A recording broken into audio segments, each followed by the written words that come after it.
The time was the 1950s. World War II had just ended. The world was divided into two. On one side was America, and on the other side was the Soviet Union, meaning Russia. The two countries were not directly at war, but a game was going on to get every country in the world to side. This game was called the Cold War.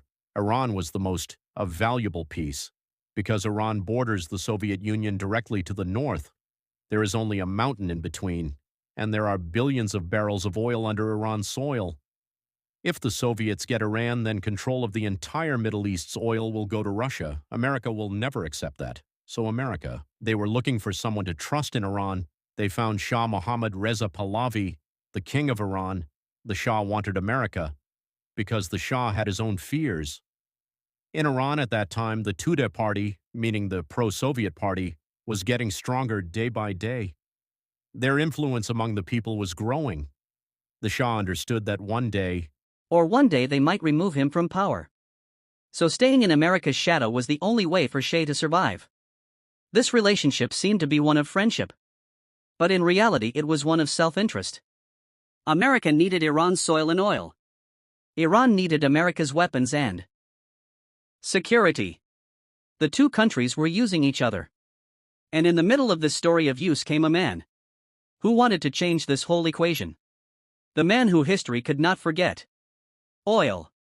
If you ask anyone in Iran what is the biggest story of betrayal in history, they are the same.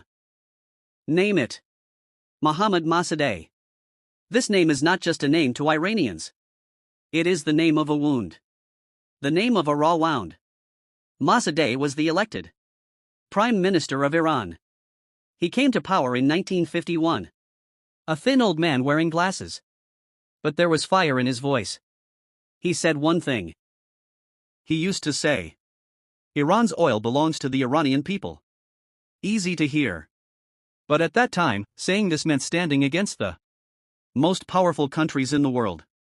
Because at that time, Iran's oil was being extracted by the British company Anglo-Iranian Oil Company. Iran's soil belongs to the workers of Iran, but the bulk of the profits are going to in London. Iran is getting a boost. Mossadegh. In 1951, the parliament passed a law that oil would be nationalized. This means that Iran's oil is now the Iranian government. Festivals all over the country. People are dancing on the streets. But there is a storm in London. Britain got angry and imposed an economic blockade. Iran can no longer sell oil. The country. The economy started to sink. Britain then went to America. They said this man should be removed. At first, American President Truman did not agree. He thought Mossadegh was a democratic leader. He should not be removed. But in 1953, a new president, Eisenhower, came. And Britain. New arguments were given. If Mossadegh stays, the communists will take power. Iran will fall into the hands of the Soviets. This one thing worked. The CIA, the American intelligence agency, made a plan. It was called Operation Axe. What happened next made my heart shudder. August 1953. The CIA.